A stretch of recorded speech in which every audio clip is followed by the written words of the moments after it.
نحمده ونصلي ونسلم على رسوله الكريم أما بعد فأعوذ بالله من الشيطان الرجيم بسم الله الرحمن الرحيم يا نساء النبي لستن كأحد من النساء إن اتقيتن فلا تخضعن بالقول فيطمع الذي في قلبه مرض وقلن قولا معروفا وقال الله تبارك وتعالى في دون الآخر إنما يريد الله ليذهب عنكم الرجس أهل البيت ويطهركم تطهيرا صدق الله العلي العظيم وصدق رسوله النبي الكريم ونحن على ذلك من الشاهدين والشاكرين والحمد لله رب العالمين۔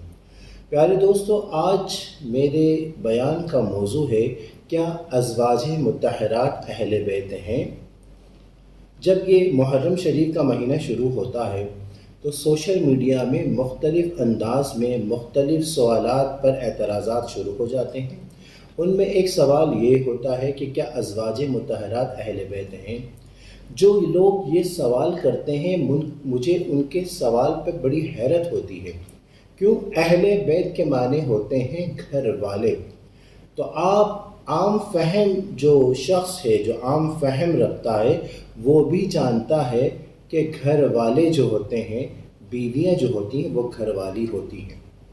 مثال کے طور پہ نواز شریف کی بیوی اس کی گھر والی ہوگی، زرداری آصف زرداری کی بیوی اس کی گھر والی ہوگی، عمران خان کی بیوی اس کی گھر والی ہوگی، زید عمر بکر کوئی بھی شخص ہو اس کی بیوی اس کی گھر والی کہلاتی ہے، اس کی گھر والی ہوتی ہے۔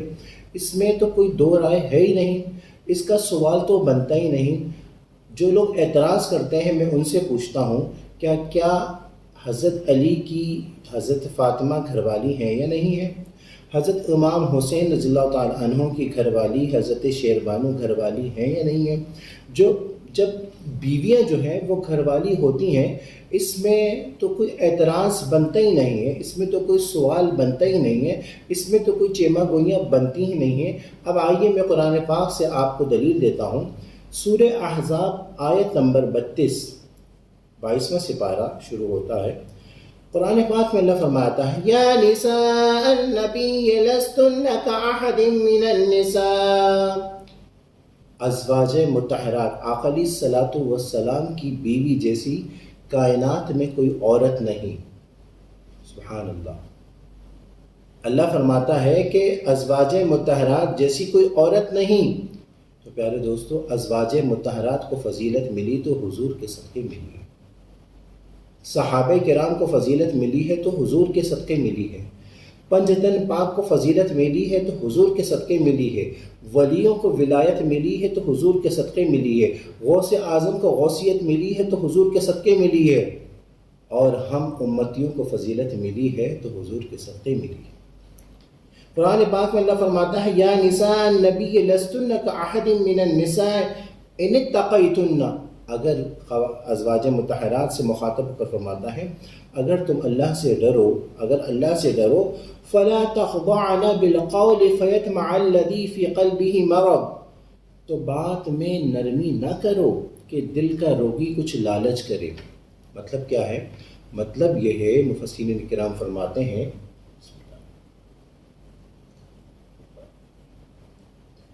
اللہ رب العالمین ازواج مطہرات سے مخاطب ہو کر فرماتا ہے کہ غیر محرم سے بات کرنے سے منع فرمایا، اور اگر کوئی غیر محرم دروازے پہ آئے تو ان کے ساتھ نرمی سے بات نہ کرو، ان کے ساتھ نرمی سے بات نہ کرو۔ آج کا یہ ماحول ہے کہ خواتین اپنے گھر والوں سے نرمی سے پیار سے بات نہیں کرتی ہیں، بیٹی اپنے باپ سے نرمی سے پیار سے بات نہیں کرتی ہے، بیوی اپنے شوہر سے نرمی سے پیار سے بات نہیں کرتی ہے۔ آج کے دور میں یہ ہوتا ہے کہ دروازے پہ اگر کوئی غیر محرم آتا ہے تو کہا جاتا ہے بھائی کیسے ہیں آپ، آئیے گا نا بھابھی کے ساتھ کسی دن۔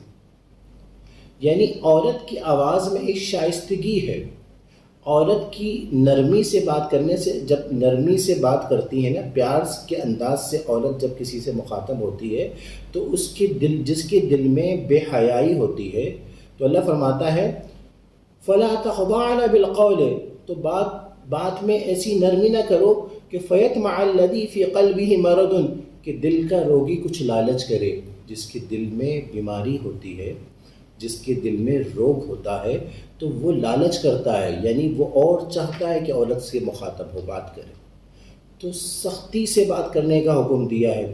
جب ازواج مطہرات جیسی ہستیوں کو اللہ رب العالمین نے سختی سے غیر محرم سے، یہاں تک کہ دروازے میں بات کرنے سے بھی سختی سے فرمایا ہے، تو آج کی خواتین کیا درجہ رکھتی ہیں ان کے سامنے، کیا پوزیشن رکھتی ہیں ان کو؟ یعنی وہ تو ازواج مطہرات جیسی تو کائنات میں کوئی عورتیں تو نہیں ہیں نا، جو آقا علیہ الصلوۃ والسلام کے ساتھ ہوتی تھیں، جو آقا علیہ الصلوۃ والسلام کے ذریعے دین سیکھتی تھیں، وہ کتنے اعلیٰ بزرگی کی جس پوزیشن میں تھیں، ان جیسی ہستیوں کو بھی حکم ہے کہ غیر محرم سے نرمی سے بات نہ کی جائے۔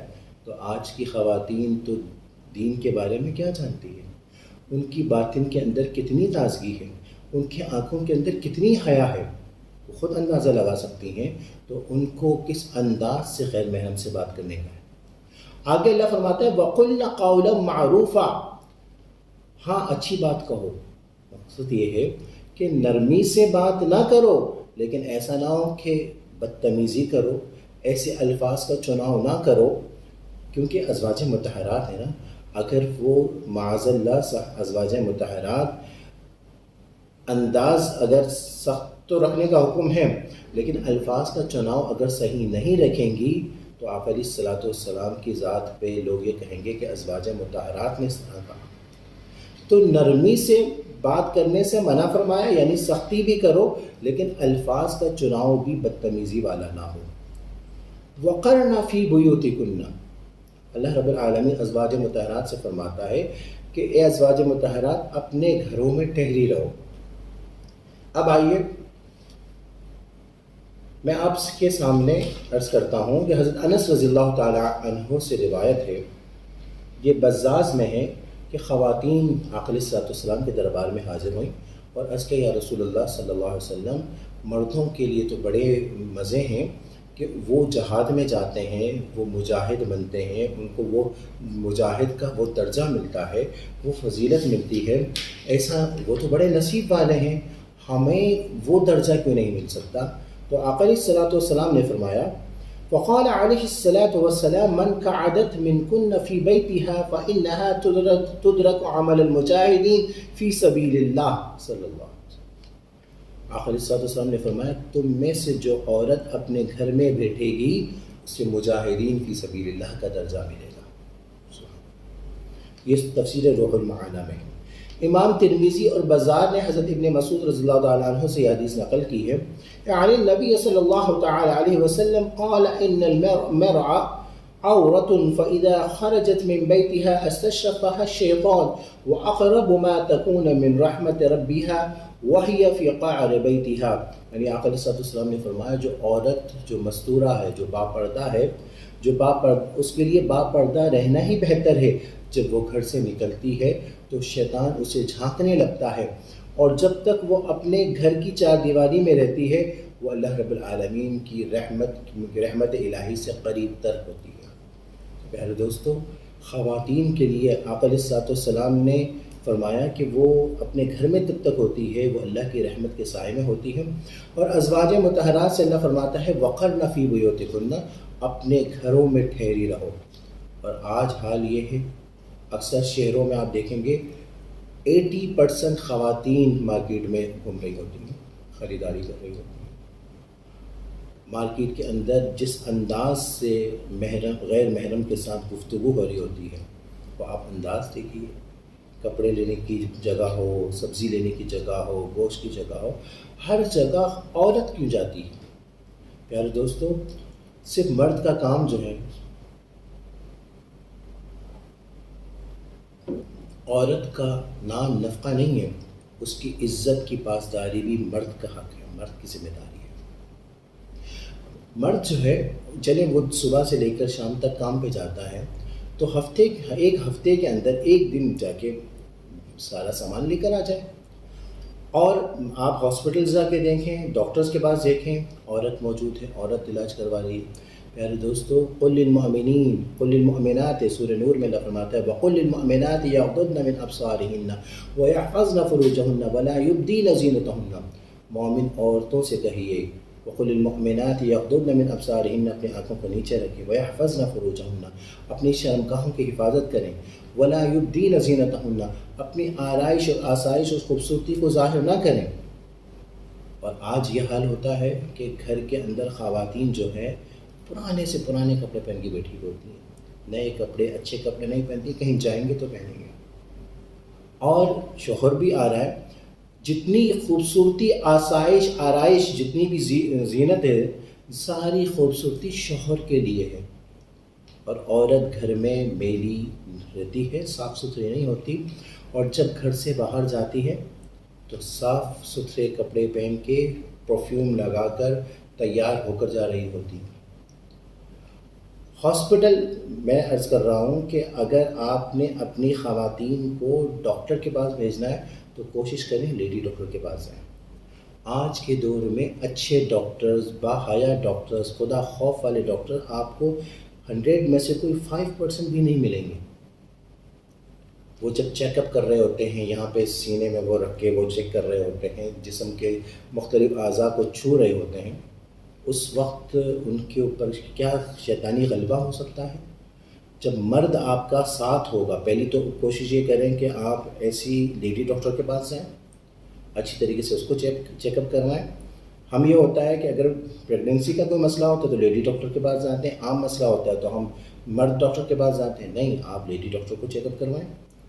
اور دوسری بات یہ ہے کہ آپ بالفرض جینٹس مرد کے پاس اگر بحالت مجبوری جا رہے ہیں تو آپ کی ذمہ داری ہے کہ آپ کے گھر کا مرد، یعنی آپ شوہر ہیں، آپ باپ ہیں، آپ بھائی ہیں، آپ کی یہ ذمہ داری بھی ہے کہ ڈاکٹر کے جب مرد ساتھ میں ہوتا ہے تو عورت کے جو چیک اپ میں ڈاکٹر پہ ایک رعب طاری ہوتا ہے۔ عاملوں کے پاس بھی آپ جائیں نا، عملیات کی فیلڈ میں بھی 2 نمبر بہت ہیں، آپ عاملوں کے پاس بھی جائیں تو کوشش یہ کریں کہ عورت نہ جائے۔ اور آج اب اگر آپ تحقیق کریں گے، آپ مشاہدہ کریں گے، عاملوں کے پاس بھی 99% خواتین جاتی ہیں۔ ارے بھائی آپ جائیں نا، روز تو ڈاکٹر کے پاس جانے کی ضرورت نہیں ہے، روز تو عاملوں کے پاس جانے کی ضرورت نہیں ہے، روز تو مارکیٹ جانے کی ضرورت نہیں ہے، آپ کی ذمہ داری ہے آپ جائیں، عاملوں کو آپ مسئلہ ذکر کریں کہ حضرت یہ مسئلہ ہے، یہ مسئلہ ہے، آپ تعویذ دیں، دم کر کے دیں، صدقات بتائیں، یہ آپ کی ذمہ داری ہے۔ پیارے دوستو، وقرن فی بیوتکن، اتنی عظیم ہستیوں کو حکم ہے کہ گھر پہ بیٹھی رہیں، اپنے گھروں میں ٹھہری رہو۔ اور آج ہمارا کیا حال ہے؟ آج ہمارا حال یہ ہے کہ سارے کام جو ہے وہ خواتین نے کرنا ہے۔ پیارے دوستو، یہ آپ کی ذمہ داری ہے کہ ایمان، حیا کا نام بھی ایمان ہے، ایمان کا دوسرا نام حیا ہے۔ آگے اللہ رب العالمین فرماتا ہے وَقَرْنَ فِي بُيُوتِكُنَّ وَلَا تَبَرَّجْنَ تَبَرُّجَ الْجَاهِلِيَّةِ الْأُولَىٰ، اور بے پردہ نہ رہو جیسے اگلی جاہلیت کی بے پردگی۔ اس سے کیا مراد ہے؟ تبرج، برج کہتے ہیں نا، برج کے معنی ہوتے ہیں دکھائی دینا، دکھائی دینا۔ وَلَا تَبَرَّجْنَ، بے پردہ نہ رہو جیسے کہ جاہلیت کے دور میں خواتین جو ہوتی تھی نا، عورتیں جو ہوتی تھیں، وہ چمکتے دمکتے ایسے لباس پہنا کرتی تھی کہ جس میں دور دور سے لوگ دیکھ رہے ہوتے تھے۔ ان کا شیوا، ان کا مقصد یہی ہوتا کہ لوگ ہمیں غیر محرم ہمیں دیکھیں۔ پیارے دوستو، آج کے دور میں بھی فیشن کے نام پر کیا طوفان بدتمیزی ہے۔ آج یہ ہوتا ہے کہ ہم یہ کہتے ہیں کہ جینس پہنو، جینس جو ہے وہ اس میں داغ جلدی نہیں لگتے، کمی شلوار کا کپڑا ایسا ہے کہ اس میں داغ جلدی لگ جاتے ہیں۔ پیارے دوستو، یہ کپڑے کا داغ تو صابن اور سرف سے صاف ہو سکتا ہے، جب عزت و آبرو پہ اگر داغ لگ جائے نا تو وہ جلدی صاف نہیں ہو سکتا۔ آج کے اندر مجھے ایک موصوف بتاتے ہیں کہ یہ ترکی میں ایک زمانہ تھا کہ بہت پردہ تھا، انتہائی پردہ تھا، اور اگر کوئی ہم لوگ اپنے بچوں کو بچیوں کو چھوٹے چھوٹے لباس پہناتے تھے، فراک اس طرح ہوتے تھے، چڈی پہنے ہوئے ہیں، فراک پہنے ہوئے ہیں، یہ جینس پہنے ہوئے. یاد رکھیے یہ جو بچیاں ہیں یہ بچے ہیں، یہ نئی نسل ہے. ان بچوں کو آپ شروع سے اس طرح کا لباس کی عادت دیں گے. آج آپ دیکھیں ترکی میں اتنی بے حیائی ہے، چھوٹے چھوٹے لباس، بڑی نئی نسل ہے جو نوجوان لڑکیاں ہیں وہ چھوٹے چھوٹے کپڑے پہن رہی ہیں. کیوں؟ انہوں نے بچپن سے وہ لباس پہنا ہے. تو آج ہم اپنے بچوں کو، میں نے بہت سے ایسے لوگوں کو دیکھا ہے عجیب عجیب چست قسم کے لباس پہنتے ہیں وہ. اور دیکھیں مثال کے طور پہ اگر جسم سے کپڑوں میں سے، لباس میں سے کہیں کوئی چیز پھٹ جائے نا، وہ تو چلو سمجھ میں آتا ہے کہ چلو کسی وجہ سے کوئی پھٹ گیا، کوئی مجبوری ہے. لیکن آج کپڑا جینس پھٹا ہوا، اور عجیب حیرت کی بات یہ ہے کہ گھٹنے کی طرف سے پھٹا ہوا لڑکیاں پہنتی ہیں، ران کی طرف سے پھٹا ہوا ہے جو لڑکیاں پہنتی ہیں. اور عجیب عجیب قسم کے فیشن ہیں کہ یہ ڈیپ گلا، جہاں سے جسم نمایاں ہو رہا ہے، یہ پیچھے کی طرف پوری یہاں پہ گردن کا حصہ یہ سارا نمایاں ہو رہا ہے. اور ان کے جو یہ چست کپڑے پہننے والے، یہ جو بے حیائی کے لباس پہننے والے، ان کے باپ کو، ان کے بھائی کو، ان کے بیٹوں کو کوئی حیا ہی نہیں. اور اگر کوئی یہ سوچتا ہے کہ مجھے اپنی بیوی پہ، اپنی بہن پر یا اپنی بیٹی پر مجھے بھروسہ ہے، تو میں اس کو بھولا نہیں کہوں گا، میں بیوقوف کہوں گا. کیونکہ بعد میں الحمدللہ عامل بھی ہوں، میرے پاس ایسے کیسز آتے ہیں، لوگ کہتے ہیں حضرت بیٹی بھاگ گئی، بہن بھاگ گئی، یہ ہو گیا، وہ ہو گیا. پیارے دوستو، جب چڑیا چگ گئی کھیت پھر کیا ہو. پھر بعد میں کہتے ہیں حضرت کوئی وظیفہ بتائیے، کوئی دعا بتائیے، کوئی صدقہ بتائیے. تو پیارے دوستو بعد میں کچھ نہیں ہو سکتا. وقت پہ آپ نے اپنے بچوں کی تربیت اچھی کر لی ہے. پیارے دوستو میرا صرف مقصد یہ ہوتا ہے کہ صرف پیسہ سرمایہ نہیں ہے، اصل سرمایہ نیک اولاد ہے. عہدہ سرمایہ نہیں ہے، اصل سرمایہ نیک اولاد ہے. خوبصورتی سرمایہ نہیں ہے، اصل سرمایہ نیک اولاد ہے. اور پیارے دوستو آج کے زمانے میں سب سے زیادہ جو بے حیائی ہوئی ہے، سب سے زیادہ جو نوجوان نسل کو، آج کے بچوں کو جو نقصان دے رہا ہے وہ موبائل ہے. آج کے دور میں کمرے کے اندر، پہلے تو چلیں آپ تربیت کرتے ہوئے آپ بچوں کو نگاہ رکھ سکتے تھے. آج کے دور میں بچے اتنے تیز دماغ رکھتے ہیں، آپ تو ان کے سامنے چلے بیچتے ہیں، آپ کچھ بھی، وہ بچے اتنے تیز ہو گئے ہیں کہ وہ اپنے کمرے کے اندر کس سے بات کر رہے ہیں، کیا بات کر رہے ہیں، کس انداز میں بات کر رہے ہیں، کیا کچھ ہو رہا ہے آپ نہیں جانتے، اور آپ ان کو چیک بھی نہیں کر سکتے، اتنے تیز دماغ ہو گئے. تو پیارے دوستو اور جتنا وقت گزر رہا ہے اتنا زیادہ اپنے بچوں کی تربیت کرنا مشکل ہوتا جا رہا ہے، اور اتنا ہی زیادہ اپنے بچوں کی تربیت کرنا ضروری ہوتا جا رہا ہے. تو میں کر رہا تھا وَلَا تَبَرَّجْنَ تَبَرُّجَ الْجَاهِلِيَّةِ الْأُولَىٰ، اللہ نے فرمایا کہ دور جاہلیت میں جس طریقے سے بے پردگی، بے حیائی کی جاتی تھی، جس طرح کا چست لباس، جس طرح کا لباس پہنا جاتا تھا، جس انداز کا لباس زیب و زینت تھی، تو ازواج مطہرات سے عرض کیا کہ اس طرح کا لباس نہیں پہنو گے. وَأَقِمْنَ الصَّلَاةَ، اور نماز قائم رکھو، وَآتِينَ الزَّكَاةَ، اور زکوٰۃ دو، وَأَطِعْنَ اللَّهَ وَرَسُولَهُ، اور اللہ رب العالمین اور اس کے رسول اللہ صلی اللہ علیہ وسلم کی اطاعت کرو. اور اللہ رب العالمین بڑے خوبصورت انداز میں جو فرما رہا ہے وہ بہت اہم فرمان ہے. اللہ کا فرمان عالی شان ہے. ازواج مطہرات، یہ ساری چیزیں ازواج مطہرات کے حوالے سے ہو رہی ہیں. انما یرید اللہ لیذھب عنکم الرجس اہل البیت ویطہرکم تطہیرا. سبحان اللہ. اللہ فرماتا ہے اللہ تو یہی چاہتا ہے کہ اے نبی کے گھر والوں کہ تم سے ہر ناپاکی دور فرما دے اور تمہیں پاک کر کے خوب ستھرا کر دے. سبحان اللہ. پیارے دوستو اللہ رب العالمین نے قرآن پاک میں ازواج مطہرات کا پورا تفصیل ذکر فرمایا. پہلے اللہ رب العالمین نے فرمایا کہ عام عورتیں ازواج مطہرات جیسی نہیں ہیں. پھر فرمایا کہ ازواج مطہرات اگر غیر محرم تمہارے دروازے پہ آئے تو تم نے نرمی سے بات نہیں کرنی.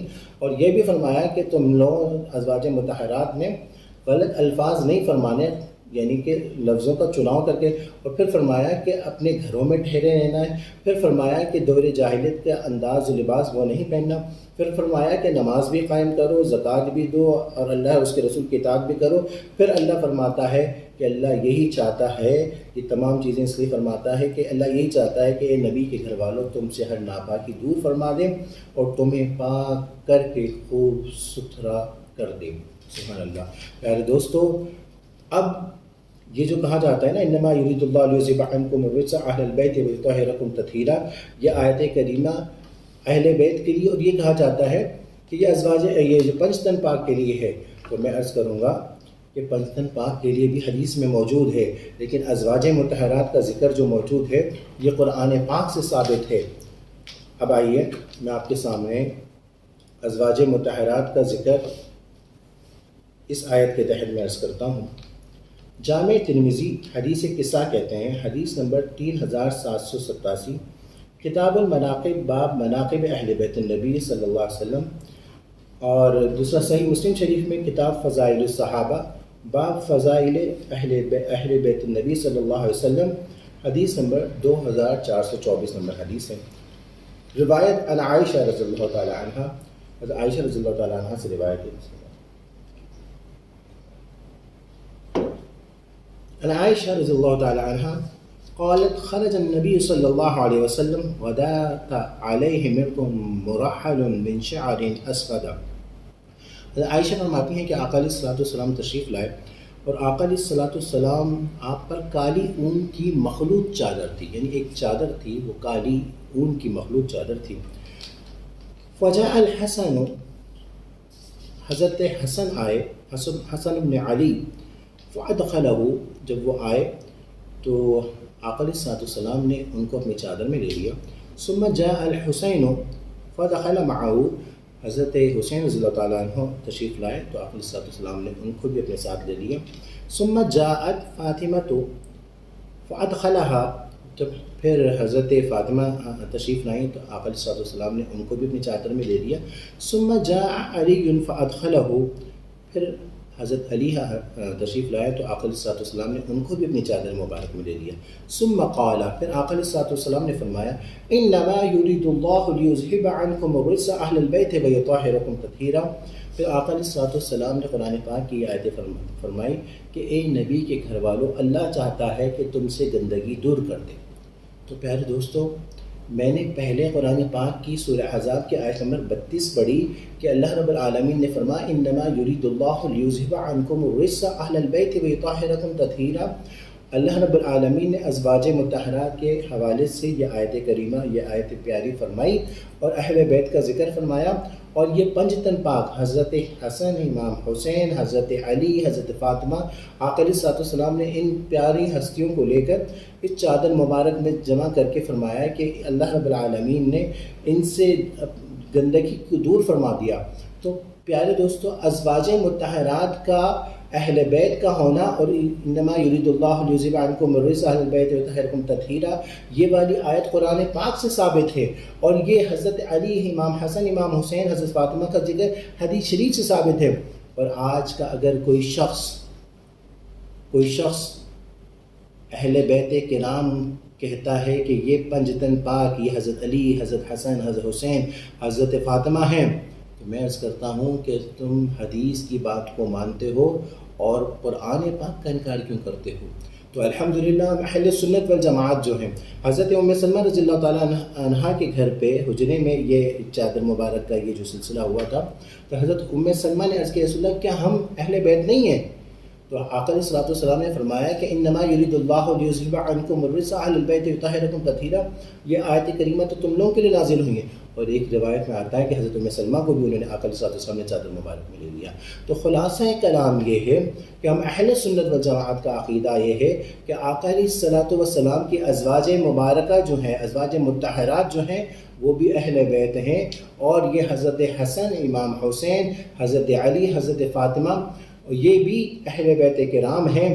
اور ایک بات ضروری عرض کرتا چلوں کہ دیکھیں، بیوی گھر والی ہوتی ہے، یہ بات تو عام فہم جانتا ہے۔ بیٹی جو ہوتی ہے نا، وہ گھر شادی کر کے وہ اپنے شوہر کے یہاں چلے جاتی ہے، عمومی طور پہ بیٹی کو اپنے گھر والے یا نواسوں کو یا داماد کو گھر والوں کی وہ حیثیت نہیں ہوتی. یہاں پر آقا علیہ الصلوۃ والسلام نے خاص جو توجہ دلائی ہے، جو خاص فضیلت دی ہے، یہ اہل بیت کرام کا ذکر فرما کر، یہ چادر مبارک کا ذکر فرما کر فرمایا کہ بیویاں تو قرآن پاک میں آ چکا نا کہ وہ اہل بیت ہیں. یہاں پر آقا علیہ الصلوۃ والسلام نے حضرت علی، حضرت فاطمہ، حضرت حسن، امام حسین، یہ تمام کو ایک فضیلت کے طور پر کہ یہ بھی میرے گھر والے ہیں، اہل بیت میں سے ہیں. اور قرآن پاک کی یہ جو آیت کا کہ گندگی دور فرما دی کہ اللہ آقا علیہ الصلوۃ والسلام نے اس آیت کریمہ کا ذکر فرما کر ان کی فضائل بیان کی ہیں. والحمدللہ حضرت علی، یا علی مدد، یا علی، ہم امام حسین، ازواج مطہرات، صحابہ کرام، جتنی بھی عظیم ہستیاں ہیں ہمارے سر کا تاج ہیں. وآخر دعوانا الحمدللہ.